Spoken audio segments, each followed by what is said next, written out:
Mantra FM 91.9. A la carta. Escucha los programas cuando sea mejor para ti. ondemand.com.ar.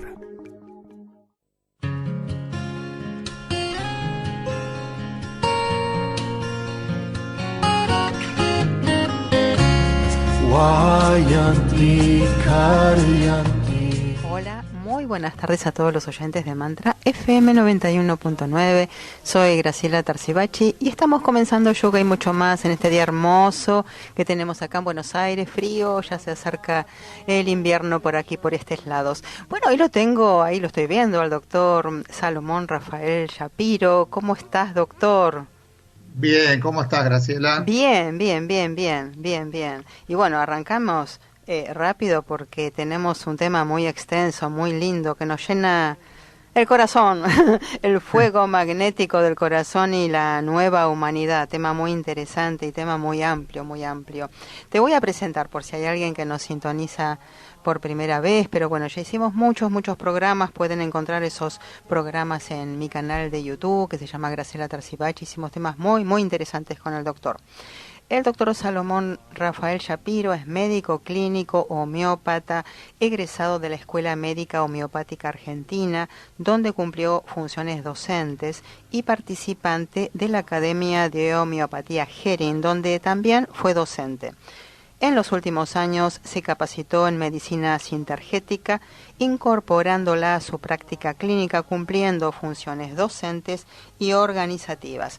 El teléfono del consultorio del doctor, que el doctor está atendiendo en estos momentos, como todos, online, así que lo pueden consultar de cualquier punto del país, 4787-4051. Se pueden comunicar también con el doctor por un mail, srshapiro, Shapiro se escribe @hotmail.com, y pueden visitar su página web, muy interesantes, hay temas médicos muy interesantes, www.drsalomon.shapiro.com.ar. Bueno, y ahora no te pregunto cuándo vas a estar en 9 de julio o en Jujuy, porque podés estar en todas las provincias conectado en cualquier momento. Exactamente. Dependemos bastante de cómo se termine normalizando esto de la pandemia y que estén funcionando los vuelos y que todas las localidades sean visitables, ¿no? Sí. Yo creo que uno puede ir a una localidad y va a tener que quedarse después 2 semanas. Claro. Yo pienso que vas a tener que ir para las fiestas, fin de año, me parece. Bueno, bueno, doctor, con este tema me puse a pensar, ¿no? Que el corazón sería como la heladera en una casa que siempre está en funcionamiento. O sea, en una casa lo que tenemos siempre en funcionamiento, a no ser que se descomponga, es la heladera. Y bueno, el corazón también está permanentemente latiendo. ¿Qué representa el corazón como órgano? ¿Es el órgano más importante del cuerpo? Bueno, si uno lo podría mirar desde el punto de vista puramente mecánico, digamos, lo que la medicina convencional le da lugar al corazón, es un órgano fundamental, un órgano noble, un órgano que se llama órganos vitales, o sea, así como el pulmón, los riñones, otros órganos. No es que haya órganos que no tengan utilidad en el cuerpo, pero el corazón como tal, no la quiere describir desde el punto de vista medicina convencional, se describe como una bomba, es decir, es como un músculo que lo que hace es impulsar la sangre hacia todo, a través de la red vascular, hacia todos los órganos y células. Luego funciona, digamos, tiene como, aunque son un corazón, tiene como 2 aspectos importantes. Tiene un corazón, llamamos derecho, y un corazón izquierdo. Uh-huh. El corazón derecho es lo que nosotros llamamos lo que tiene que ver con el circuito pulmonar. Es decir, la sangre que viene desde las venas entra por la vena cava superior hacia la aurícula derecha, ventrículo derecho, y pasa al circuito pulmonar, donde la sangre deja el dióxido de carbono y toma el oxígeno. O sea, se oxigena la sangre y pasa al lado izquierdo, aurícula izquierda, ventrículo izquierdo, y ahí va a la aorta, que es la arteria más grande que tenemos, y de ahí se distribuye la sangre oxigenada a todo el organismo. Ujú. Entonces tenemos tiene una estructura bastante particular, digamos, ¿no?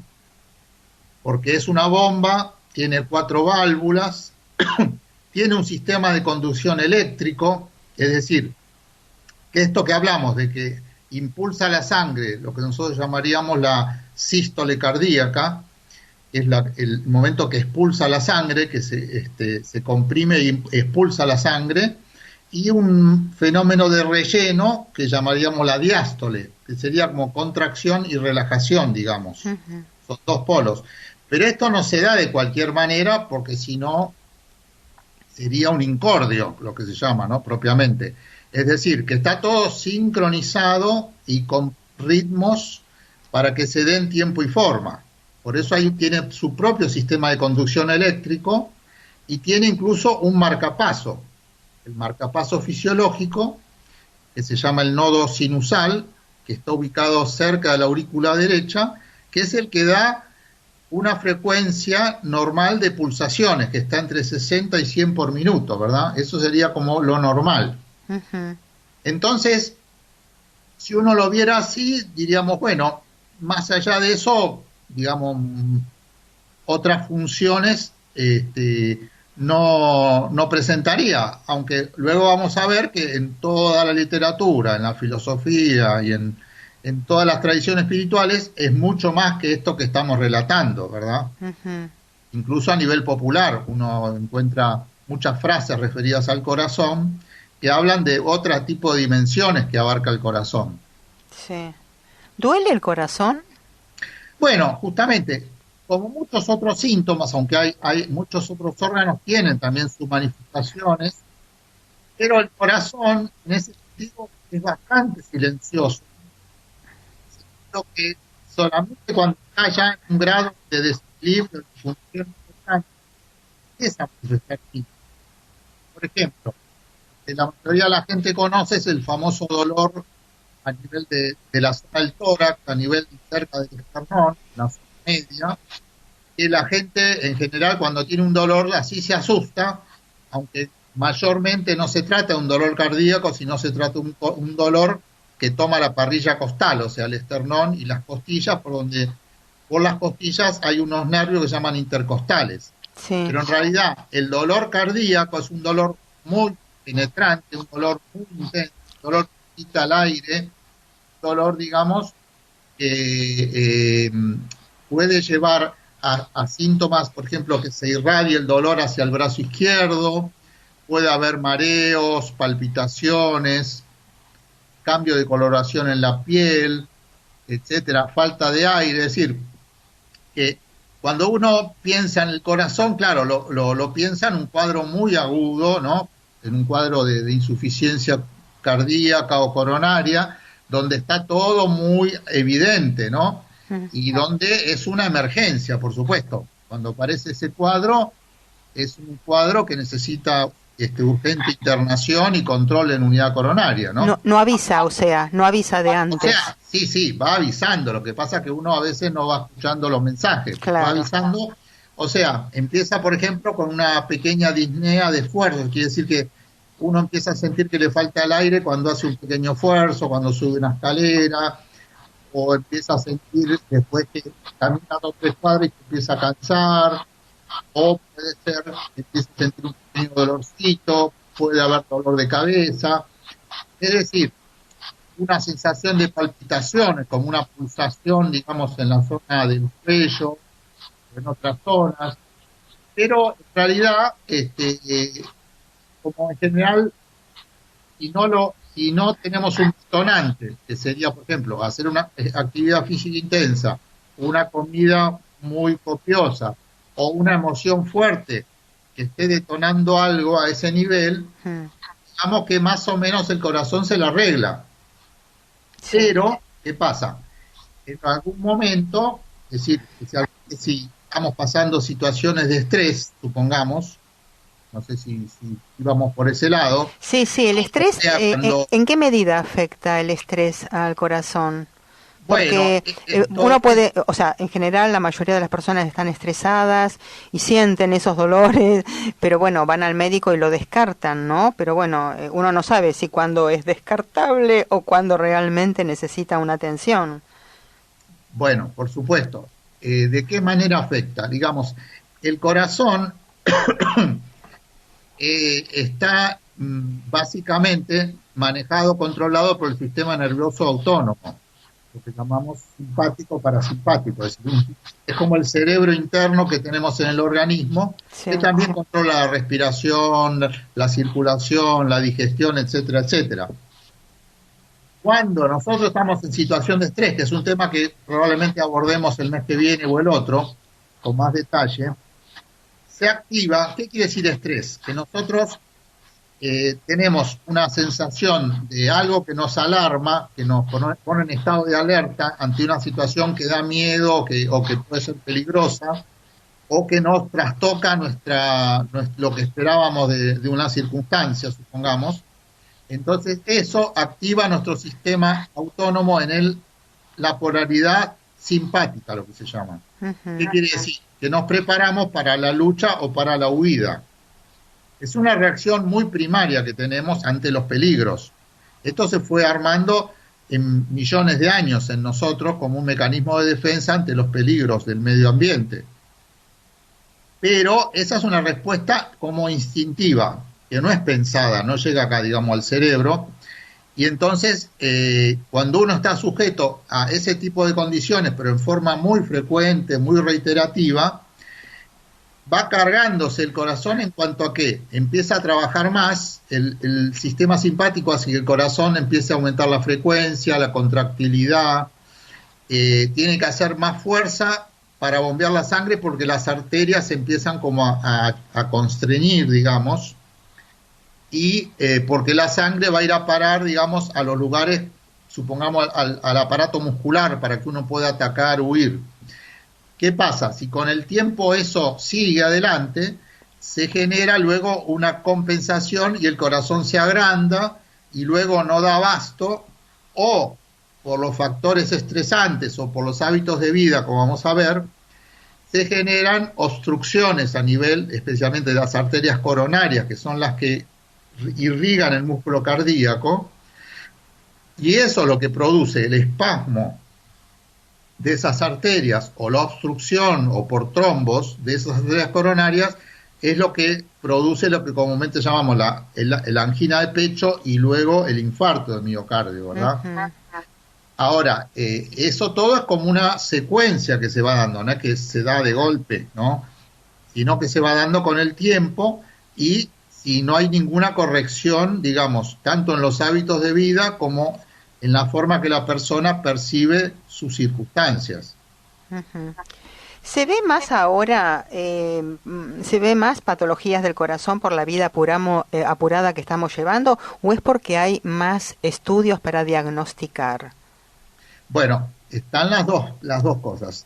Uno, el estilo de vida, que hace que estemos corriendo. Incluso hace muchos años se elaboró como una especie de personalidad tipo A dentro del ambiente médico, que es la personalidad del que está siempre apurado, está corriendo, está como se siente la hostilidad de su medio ambiente, como que está siempre de un lado para otro, una maratón de la vida, no tiene tiempo para parar, para hacer la pausa. Y por el otro lado, bueno, tenemos que decir que hace pocos años, digamos, que existe como tal la cardiología, ¿no? O sea, para que tener una idea, ¿no? Recién, hace unos 500 años, o sea, en el siglo XVI, Vesalio descubre la anatomía del corazón, porque recordemos que en toda la época anterior, en la época de medieval primera, digamos, no se podía trabajar con los cadáveres. Está prohibido por la iglesia eso. Entonces, recién cuando empiezan a trabajar en los cadáveres, se describe la anatomía. Luego Harvey, en el siglo siguiente, en el siglo XVII, es el que hace la primera descripción de la circulación de la sangre, desde el corazón a las arterias y los vasos. Y fíjense que recién hace un poco más de 100 años, o sea, fin del siglo XIX, se tiene el estetoscopio, la radiografía y el electrocardiograma. O sea que no hace mucho tiempo, digamos, que existen elementos de diagnósticos precisos. Antes, bueno, se veía que una persona estaba muy agitada y se decía, bueno, estará sufriendo el corazón. O digamos, se le hinchaban los pies, decían, bueno, tal vez la sangre no regresa bien, que es una insuficiencia cardíaca, y se está acumulando en los pies, por ejemplo, ¿no? Que se llama un edema.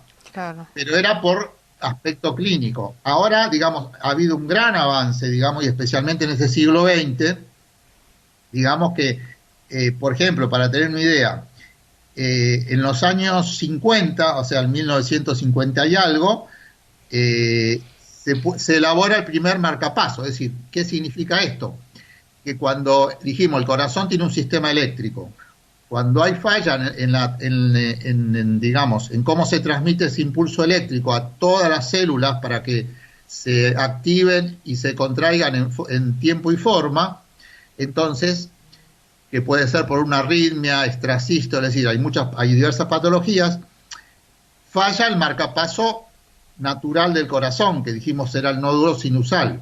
Entonces se coloca como en un sobrecito bajo la piel el marcapaso, que es un generador eléctrico de impulsos. Para que tengamos una idea, cuando empezó esto, hace ya van a ser unos 60 años, el tamaño del marcapaso era bastante apreciable y pesaba como 70 y pico de gramos. Ahora se usa marcapasos miniaturizados, es decir, que pesan 2 gramos. Claro, qué diferencia. Todo, de las grandes computadoras a lo que tenemos ahora, ¿no? Claro, sí, tal cual. Ahora, eso entonces es algo que se utiliza bastante. Después, en los años 60, para hacer un poquito de historia, hay un año clave. En el año 1967, nuestro René Favaloro sistematiza lo que se llama la intervención del bypass. Y en ese mismo año, que es para poder realizar un puente, digamos, en una arteria que está bloqueada con otro tejido, generalmente se saca de la pierna o de otro sector del cuerpo. Eso en el 67. Y en el 67 se hace el primer trasplante cardíaco. Christian Barnard, no sé si se acuerdan, en Sudáfrica. Sí. Bueno, es un año bastante interesante. Y en el año 64 se realiza la primera angioplastía, o stent, como se llama ahora, que permite que a través de un catéter se pueda expandir una arteria que está obstruida, se la dilata, digamos. Qué bien. Y esto es en los últimos años. Después, trasplantes, por ejemplo, también se ha hecho trasplante de animales, pero con resultado bastante pobre, ¿no? Por ejemplo, en el 64 se hizo trasplante de corazón de chimpancé. Sí. Que funcionó por rechazo. E incluso se está trabajando en los últimos años ya, digamos, tratando de un corazón artificial completamente, ¿no? Se está tratando de avanzar. Como ustedes verán, digamos que desde hace 50 o 60 años ha habido un avance en la cardiología impresionante. Sí, la verdad que sí. Pero, vamos a poner pero, ¿qué pasa? Ha habido, digamos, beneficios para los pacientes así graves, pero en realidad el problema es que epidemiológicamente sigue aumentando el proporción de enfermedades cardiovasculares. Es decir, que, por ejemplo, se sabe que en los adultos, especialmente mayores de 35 o 40 años, la principal causa de muerte en el mundo, también en Argentina, ¿no? Y que, por ejemplo, para dar unas cifras, la hipertensión arterial se calcula a 1/3 de los seres humanos acá en Argentina. Sí. Es decir que es una enfermedad bastante prevalente y bueno, siempre se le ha echado la culpa de esto a que, bueno, que el tabaquismo, es decir, el fumar, la obesidad, el aumento del colesterol, sedentarismo, o sea, el no hacer actividad física, la diabetes, etcétera, etcétera, ¿verdad? Como que son factores de riesgo para desembocar en la enfermedad cardiovascular, que en realidad serían como 3 enfermedades. Sería cardiopatía coronaria, así es lo que estamos hablando, la angina de pecho, el infarto, etcétera, los accidentes cerebrovasculares y después los problemas de arterias a nivel periférico, ¿verdad? Sí. Cuando la persona tiene obstrucción de una arteria a nivel de los miembros inferiores, por ejemplo. Eso sería como un panorama, digamos, de lo que muy vuelo de pájaro, ¿no? De cómo está la situación actual y hacia dónde van las tendencias en la medicina, en la ciencia. Sí. ¿Está todo descubierto o hay algo que no se sabe todavía por qué ocurre? Bueno, todavía hay mucho más que se desconoce que lo que se sabe, ¿no? Que lo que se sabe actualmente es bien de lo bioquímico, de lo molecular, de lo genético, que se está investigando mucho, pero en realidad nosotros desconocemos mucho de los mecanismos religiosos que tiene nuestro organismo, ¿no? Recién estamos como empezando a ver por dónde pasan las cosas, ¿no? Y incluso, bueno, se sigue avanzando, pero ¿cuál es el tema? El tema es que si uno tiene una sola mirada, digamos, que en este caso la ciencia tiene una mirada de la realidad, que es ver el órgano, digamos, medir cómo funciona y tratar de reemplazar lo que se puede reemplazar como una máquina o de usar ciertos medicamentos para regularlo, normalizarlo, nos quedamos en ese aspecto nomás. Sí. ¿Digo? O sea, Sí, aunque sí. ya se ha ampliado, porque esto que yo hablé de la personalidad tipo A ya ocurrió, digamos, en Estados Unidos allá por los años 60, 70, cuando se vio que no solo influye, digamos, el aspecto físico de los órganos, la fisiología, sino cómo influye lo subjetivo, ¿no? Cómo cada persona vive y su entorno, lo que sería el contexto Sí, de la sí, sí. persona está en donde está inmersa la persona. Sí. Doctor, Eh, ¿y por qué sí. el cáncer no ataca al corazón? No, Bueno, no se eso ve es cáncer de interesante, eso corazón. está dentro del misterio, aunque digamos, lo que se propone es que fíjense que cáncer de corazón en realidad es rarísimo, es el 1 por 1000 del total de cánceres, Ah, 1 por 1000. o sea, ¿existe Todos los igualmente? cánceres, el 1 por 1000, digamos. Ah, En pero general se llama nunca escuché a alguien que sufra de cáncer en el corazón, nunca lo escuché yo, por lo no, menos. es rarísimo, rarísimo.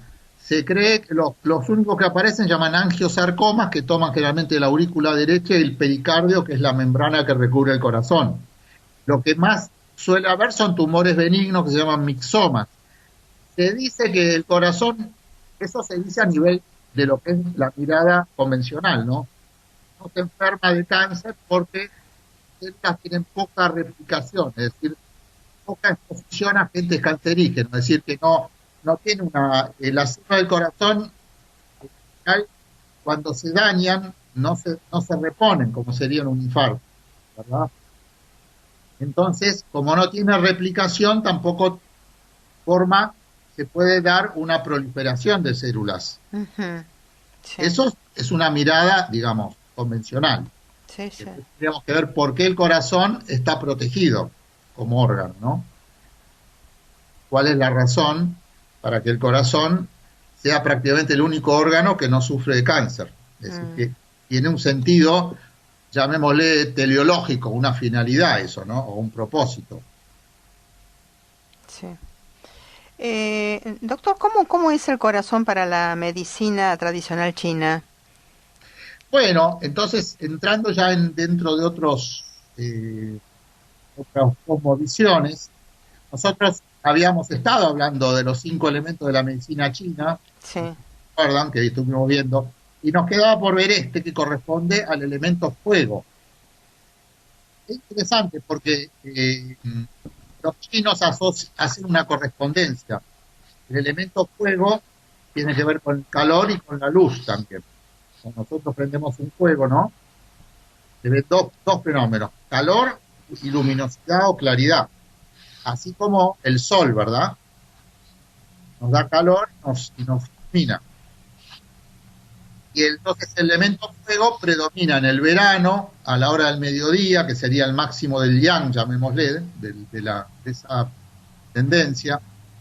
Se expresa a través de, dijimos que cada elemento se expresaba en una ventana del cuerpo. Aquí la ventana del cuerpo es la lengua y la voz. Dijimos que el hígado se manifestaba en los ojos, ¿se acuerdan? Sí, ¿Se acuerdan? sí, sí. Los riñones en el oído, bueno, habíamos hablado de toda esta serie de correspondencias. Tiene que ver con el olor a quemado, con el sudor como secreción, y como manifestación sería la risa. Así como vimos que en los pulmones eran las lágrimas, ¿se acuerdan? Sí. Aquí es la risa. La risa. La risa es la manifestación del corazón. Qué bárbaro. O sea que cuando está en plenitud, cuando el corazón está funcionando normalmente, su expresión es la risa, la alegría, naturalmente. Ahora, pertenecen entonces al elemento fuego el corazón y el intestino delgado, que hace cupla con el corazón a nivel de los meridianos, ¿verdad? Sí. Entonces, cuando está, digamos, en déficit, ¿qué síntomas da esto para medicina china? Cuando está deficitario el meridiano del corazón, tenemos el pulso lento, débil, la lengua y la cara están pálidas, la persona puede estar anémica, un poco mareada, medio asustadizo, medio temeroso, medio tímido, y puede tener incluso también palpitaciones. Uh-huh. Y cuando está en el otro polo, cuando está en exceso, se llama, está con hipertensión arterial, con excitabilidad, con locuacidad, porque hablamos que la manifestación es en la lengua, ¿verdad?, en la voz. Puede tener la cara rojiza, la lengua rojiza, mucha transpiración. Es decir, que está en esos dos polos. Ahora, a nivel psicológico o psíquico, podríamos decir que tenemos el polo, por un lado en déficit sería como una especie de apatía, sí, y en el exceso sería la manía, ¿verdad? Es el exceso de excitación, de ansiedad, de manifestación, ¿verdad? Correcto, sí. Ahora, ¿cuál es el término medio? Que siempre decimos, el dorado medio. ¿Cuál es el punto de equilibrio? Es lo que llamamos la empatía. Es decir, la posibilidad de que uno pueda sentirse a sí mismo y sentir lo que le pasa al otro, ¿verdad? Poder como captar, poder, usando el código del sentir, llamamos poder captar lo que el otro siente. Uh-huh. Y interiormente existe un sentimiento de alegría, de gozo, y en el estado, digamos, armónico del corazón sería el amor, la emoción principal, digamos, o el sentimiento. Y cuando hablamos de amor, digamos, no nos referimos, digamos, solamente al amor romántico, al amor en ese sentido, sino que el amor, digamos, si uno lo quisiera ver realmente en toda su dimensión, podríamos hablar de como una fuerza ordenada y ordenante, una fuerza que pone las cosas en su lugar, digamos, algo que cohesiona, que une, ¿verdad? Nosotros como seres humanos, como tejido de la humanidad, estamos bajo esa influencia, ¿verdad? Aunque todavía, como seres humanos, no hemos todavía, digamos, que conquistado lo que llamaríamos el reino humano, que está, digamos, encarnado en el corazón. No sé si se entiende. Sí, sí, perfecto. Es decir, que nosotros todavía estamos haciendo los pasitos para poder conectar con ese sentimiento que no solo es amor, es comprensión amorosa, es tolerancia, es respeto hacia el otro, es sentimiento de fraternidad, de cooperación, de gentileza, es decir, son todas cualidades del corazón. Entonces, eso amerita un trabajo, ¿verdad? Un trabajo interno para desarrollarlo. Pero fíjense, es interesante, hablando de estadísticas, se había hecho en Estados Unidos, que están tan afecto a estadísticas, el tema de la incidencia de las enfermedades cardiovasculares. Y había una población que no daba los resultados como todo el resto de Estados Unidos, que se llama Roseto. No sé si yo lo había contado alguna vez, pero No recuerdo. esta población Roseto, que está básicamente, digamos, inicialmente inmigrantes italianos, bueno, daba cifras muy bajas de problemas cardiovasculares. Entonces fueron a investigar qué pasaba.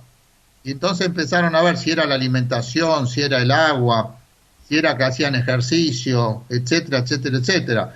Bueno, pero empezaron a investigar y vieron que no, que el agua era normal, comían de todo como buenos hijos de italianos, no se privaban de nada, del vino, de la buena mesa.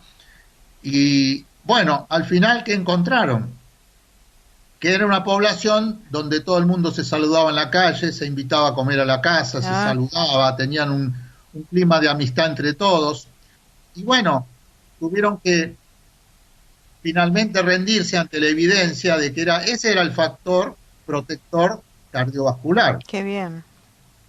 Es decir, entonces a partir de ahí se empezó a estudiar qué otros elementos hacen a una buena salud cardiovascular. Que no solo es una bomba el corazón. Y fíjense lo interesante, se ha hablado mucho de los trasplantes, ¿verdad? Incluso se han hecho unas películas sobre trasplantes, etcétera. Pero hay algo que cuando se habla de trasplantes, lo único que se tiene en cuenta es si hay rechazo, ¿verdad? Sí. Al trasplante. Entonces se trata de ubicar, a ver que sea un donante, es el que dona, sea compatible con el que receptor. Pero se han encontrado otros temas, no solamente lo que se trasplanta es una bomba, porque se ha escrito incluso un hecho verídico en un libro que se llama El Código del Corazón, de un tal Purcell, que habla del caso de una niña que se le trasplantó un corazón y resulta que empezó a tener pesadillas tan vívidas, esta niña, que llegaron con eso a descubrir al asesino del donante. Ah, qué notable. E incluso se ha visto que, por ejemplo, si el receptor era una persona que le gustaba, no sé, la música metálica, por decir algo, y recibe el corazón de alguien que amaba la música clásica, empieza a gustarle la música clásica. Qué bien. O sea que el corazón no es solo una bomba, sino que ahí hay implicado un complejo de informaciones muy importantes. E incluso en Estados Unidos empezó ya hace unos cuantos años a ciertos programas que no solo llevaban a cuidar la alimentación o el ejercicio, sino a la meditación. Es decir, incluso programas que han sido, tomados por los seguros de salud, porque les reportaba más beneficio, a nivel económico incluso, que mandar a las personas después a que terminen operándose de algo. Eso ya se ha estudiado. Y lo último que hay, uno de los avances más grandes, hay un instituto en Estados Unidos que se llama Heart Math, o sea, de heart, de corazón, math, de matemática, que empezó allá en California hace unos 30 años, 1991, que se ha dedicado a estudiar qué pasa con el corazón y cómo funciona respecto a las emociones. Y ellos han hecho estudios muy interesantes sobre el tema. Y han visto que el corazón no solo es a través de su bombeo produce un sonido, produce también una onda de calor, una onda, de presión y una onda electromagnética. Incluso se ha visto y se ha medido que el corazón emite un campo electromagnético tan grande que es 5.000 veces mayor que el del cerebro. ¡Wow! ¡Qué bárbaro!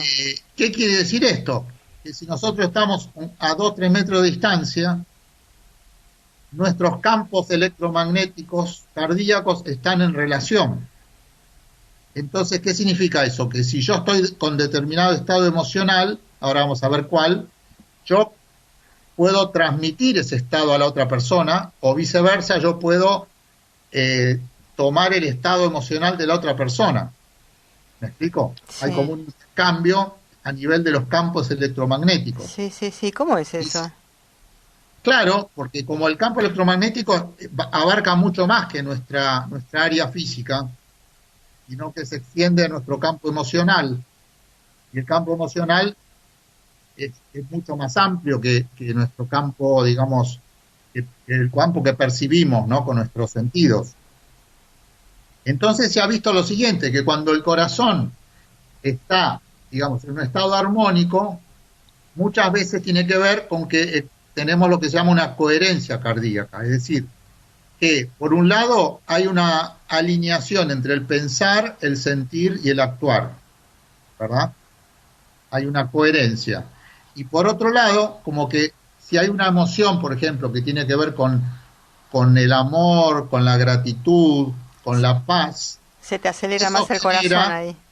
Eso genera un estado de armonía y un ritmo que hace que todos los ritmos del cuerpo se vean influidos por esta armonía. Es decir, que el corazón sería como el maestro de todos los ritmos. Bueno, pero por el contrario, si el corazón está afectado por de rencor, de odio, de tristeza, de miedo, se desordena, y al desordenarse también se trastocan los demás ritmos del cuerpo. ¿Me explico? Qué interesante. O sea, eso es bien interesante. Ahora, y hablando específicamente de esto de la mente y el corazón, digamos, esto tampoco es una novedad, digamos. Si uno lo ve en cuanto a las cosmovisiones antiguas, digamos, a las que son filosofías tradicionales, por ejemplo, hablemos desde los egipcios, ¿no? Fíjense, interesante, descubrieron hace poco en unas momias egipcias que estaban hace 2000 años antes de Cristo, que ya tenían cardiopatía y arteriosclerosis. Fíjense, no es una enfermedad tan nueva entonces. Y que los egipcios hablaban de que en el corazón estaba la verdad, y que había como dos corazones, un corazón físico y un corazón moral. Se decía que cuando moría la gente, el corazón era pesado en una balanza, y si era mucho más pesado que una pluma, quiere decir que había sus acciones en la tierra no habían sido muy buenas. Y entonces tenía que ver con lo moral, ¿verdad? Sí, sí. Desde el punto de vista, ya inclusive desde la antigua Sumeria, que es lo más antiguo que se conoce, se decía que el corazón era el asiento del pensamiento y del espíritu también. Ya en la antigua Grecia se hablaba de eso. Aristóteles hablaba del corazón como asiento del alma y las emociones. Platón y Hipócrates hablaban también de eso, aunque lo asociaban más al cerebro, las emociones. Hay algo muy interesante también en el budismo, ¿verdad? Hay una expresión que se llama bodhicitta. Bodhicitta. No sé si la has oído. Bodhi, que viene de Buda, bodhi quiere decir despierto, abierto. Chitta quiere decir mente, corazón, porque está todo junto, mente, corazón. Entonces, como que en la medida que uno se asoma a eso, que tiene un corazón abierto, una mente abierta y puede desplegar esa capacidad de amar, es como que accede a su verdadera naturaleza, lo que llamamos la naturaleza esencial de todo ser humano. Y acá viene un tema también, hablando de los chinos, pero ya digamos un poquito más para acá, no tan para acá, 400 antes de Cristo, un tal Mencio, que fue un seguidor de Confucio, también decía que existe lo que se llama corazón-cabeza. Para los chinos también el corazón es como el emperador, si uno tuviera que hablar a nivel de una corte, ¿no? Y es la sede de las emociones y de la razón también. Y que todas las decisiones sabias tenían que comprender al corazón y cabeza como un todo. Fíjense qué interesante eso, ¿no? De poder unir razón y corazón. Sí, qué bueno. Por ejemplo, el filósofo Blaise Pascal decía una frase muy famosa: el corazón tiene razones que la razón no conoce. Exacto. Y él decía que el corazón es realmente quien siente a Dios, y que conocemos la verdad no solo por la razón, sino también por el corazón. Así que fíjense qué interesante todo este tema, ¿no? Es un tema realmente apasionante, sí, para mí. Muy, muy interesante, la verdad. Acá Kiraus nos dice, qué genio Favaloro. ¿A los músculos puede darles cáncer? Y después comenta, muy interesante, Doc. Sí, puede darle. Es lo que se llama a veces un rhabdosarcoma. Es bastante raro. O sea, en los músculos en general no son los órganos más frecuentes para el cáncer. Nosotros no hemos hablado de ese tema, que ya lo vamos a tratar, pero en general los órganos que están más frecuentemente afectados son los órganos del sistema genital, el pulmón, digamos, los órganos del aparato digestivo, pero no tanto, digamos, los músculos en sí. Ujú. Fíjense que en las tradiciones espirituales, cuando tenemos en la Biblia, por ejemplo, dice: amarás a Dios con toda tu alma, todo tu corazón, toda tu mente y toda tu fuerza, y amarás al prójimo como a ti mismo, ¿verdad? Sí, sí, sí. Esa es una frase, es como el leitmotiv, llamémosle, y la frase fundamental, llamémosle, el mensaje fundamental. Y hablando de la nueva humanidad, quería traer brevemente, hace más o menos 100 años, Rudolf Steiner, no sé si lo conocen, Sí, Rudolf Steiner, sí, el sí, fundador de la antroposofía. sí. Él escribió un libro que se llama El despertar del chakra del corazón. Eso lo escribió hace como 100 años, ¿no? Y él dice en ese libro que el corazón, vivificar el chakra del corazón es una tarea actual y representa un nuevo estadio en el sendero del autodesarrollo. Dice: el foco central de estos cambios es la transformación del pensar puramente lógico en una enteramente nueva cualidad caracterizada por un pensar orgánico vivo con el corazón. Y dice que ese órgano que nos dotará, dice, una mirada realmente profunda, tiene su asiento potencial en nuestro corazón del presente, que es el manantial y fundamento de la futura evolución humana. Cuando llegue a ser tal, el conocimiento será cálido e íntimo, como solo el amor y la simpatía lo son en nuestros días. El corazón será el cerebro del pecho, un órgano de conciencia. La lógica del corazón está en capacidad de vencer gradualmente al egoísmo y hacer de todas las personas parte de una toda abarcante comunidad humana. El conocimiento ayuda a que el amor florezca, y el amor a su vez trae el conocimiento completo. Fíjense qué interesante, ¿no? Sí, muy justamente, interesante. pero esto no es, esto que él dijo hace 100 años, resulta que no es una cosa, una inventiva nomás fantasiosa.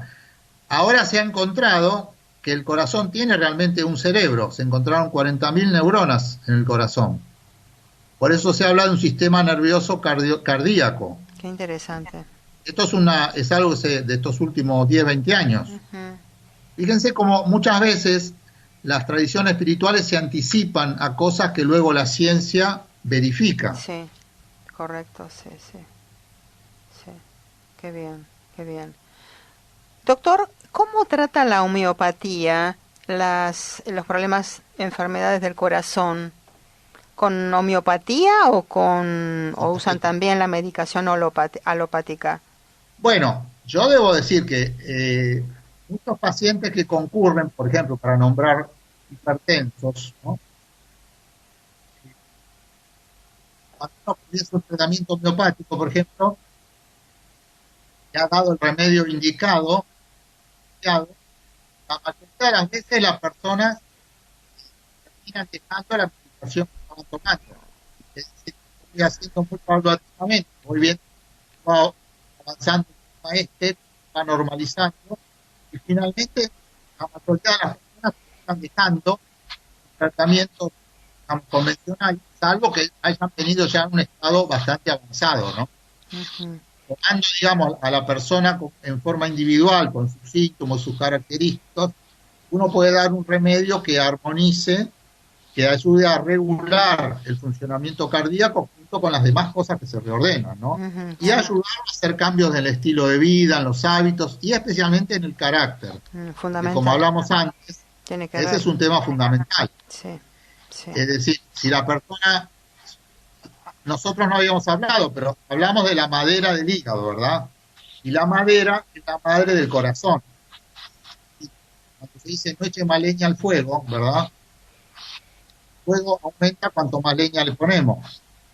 Bueno, aquí es lo mismo. Cuanto más enojo hay, más ira, más frustración, más amargura, más resentimiento, carga eso al corazón. Ujú. Entonces el corazón termina explotando por un exceso de madera, ¿verdad? Sí. Es decir, mucha, demasiada ira. Entonces, hablamos también en otras audiciones del tema de gestionar las emociones. ¿Qué quiere decir? Que uno, primero, no debe ni reprimir, ni rechazar, ni manifestar en forma impulsiva las emociones, Sí, sino que tiene fundamental. que aprender a encauzarlo. Sí, sí, sí. Eso Bueno, está entonces, bien. ¿cómo encauzamos? Encauzar quiere decir que yo puedo ir hacia, digamos, empiezo a sentir esa emoción en mí, le doy permiso y respirando le permito que ocupe su lugar, y a medida que le doy su lugar y le doy como espacio, luego se va como diluyendo, perdiendo fuerza, y luego la puedo llevar al corazón, donde finalmente todas las emociones aflictivas encuentran como una nueva dimensión. Por eso es muy importante en este caso de poder hacer las pausas, es decir, eso es lo más importante, y más en este momento de pausa mundial, ¿no? Sí, total. Ujú. Es bien importante que podamos hacer estas pausas para registrarnos, observarnos, sentir lo que estamos haciendo, tratar de no recordar, sino que fluir, abrazar. Luego, también trabajando desde otro lado con la sintergética, también lo que hacemos es restablecer, llamémosle, la circulación de energía a nivel de todo el campo energético, de descargar el exceso de energía y de, digamos, que permitir que el corazón recupere su ritmo propio, sus pausas, su normal funcionamiento. Eso sería como lo que buscamos, ¿verdad? Con las mediciones que haces de sintergética, ¿te podés dar cuenta que el corazón no funciona bien y por ahí mandarlo a que haga más controles en la parte cardiológica? Bueno, ya que yo le tomo la presión y tomo los pulsos, digamos, no solo lo convencional, sino lo que utilizamos para la energía. Lo que vemos es generalmente cuando tenemos que llevar muchos filtros de información a la zona del corazón, o vemos que hay alteraciones energéticas importantes, como podría ser una fuga de energía, un bloqueo o una interferencia en el corazón. eh, Tratamos entonces de anticiparnos y, bueno, hacerle que haga los estudios correspondientes. Está bien, Eh, perfecto. lo que sucede muchas veces es que como el corazón es uno de los órganos principales, muchas veces no se afecta al corazón directo, sino que se afectan otros polos energéticos, digamos, para compensar. Ah, y sale Porque si también se un afecta al desequilibrio en corazón, otros órganos. estamos graves entonces. Y Claro. hay que decir otra cosa más. Se dice en las tradiciones espirituales que en el corazón se ancla el hilo de vida. Ah, Es decir, que lo que llamamos el hilo de plata en las tradiciones. Es decir, que nuestra conexión con la vida, mientras estamos este cuerpo, digamos, está justamente en el nodo sinusal, en el marcapaso fisiológico. ujú. Qué bien, muy interesante, doctor. Doctor, se nos está yendo la hora, solamente quedan 3 minutitos. Yo sé que tenés un ejercicio para hacer. ¿Es rápido? Sí, vamos a hacer un ejercicio muy breve. Bueno, Vamos a colocar las manos cruzadas sobre el pecho. Vamos a prestar atención a nuestra respiración, que se va haciendo suave, lenta, pausada, profunda. Emitimos como una sonrisa interna, como si saludáramos a todo nuestro cuerpo. Evocamos también un sentimiento de agradecimiento por este vehículo, por este cuerpo que habitamos. Y vamos a llevar a nuestro corazón todas nuestras vecinos, familiares, a todo nuestro barrio. Vamos a llevar a nuestro corazón a nuestro país, a llevar a toda la humanidad a nuestro corazón. tratando de sentir que todos somos uno, que somos un tejido de la humanidad y llevamos alivio, llevamos comprensión, llevamos tolerancia a todas aquellas personas que están sufriendo, a los familiares de las personas que partieron, para acompañarlos en este momento y para poder expresar esta esperanza, esta comunión en que vamos a salir todos juntos de esta crisis, renovados, con esta posibilidad de nuevas relaciones humanas, de nuevas relaciones sociales, económicas, y ojalá que los gobernantes de turno se hagan eco de esta gran necesidad de toda la humanidad de establecer nuevas relaciones y de construir realmente una humanidad más fraterna, más cooperativa, más solidaria. Volvemos a respirar, volvemos a nuestro cuerpo y despacito vamos abriendo los ojos. Bueno, gracias, doctor. Hermoso el ejercicio. Como siempre, muy, muy interesante todo lo que nos traes. Muy, muy interesante. Muchas, muchas gracias. Vuelvo a dar el teléfono de tu consultorio, 4787-4051. El doctor está atendiendo en estos momentos online, como estamos trabajando todos.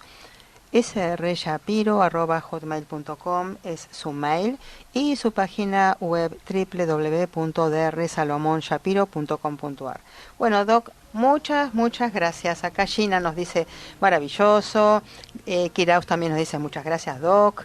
Bueno, muchas, muchas gracias. Bueno, agradezco a los que estuvieron conectados en el chat, a los que nos estuvieron viendo y escuchando por YouTube. Agradezco a Sergio en la operación técnica y te dejo una frase. Una sensación de paz es la indicación de que has tomado la decisión correcta. Chau, hasta la próxima.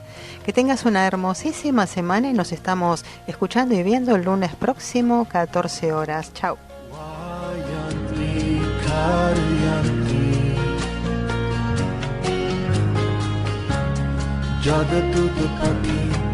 Para comunicarse con Graciela Tarzibachi, puedes hacerlo al siguiente móvil: 11 66 56 26 81, Buenos Aires, Argentina. Por mail, gralitar@yahoo.com.ar. En Facebook, Gralitar Yoga. Blog, www.gralitaryoga.blogspot.com.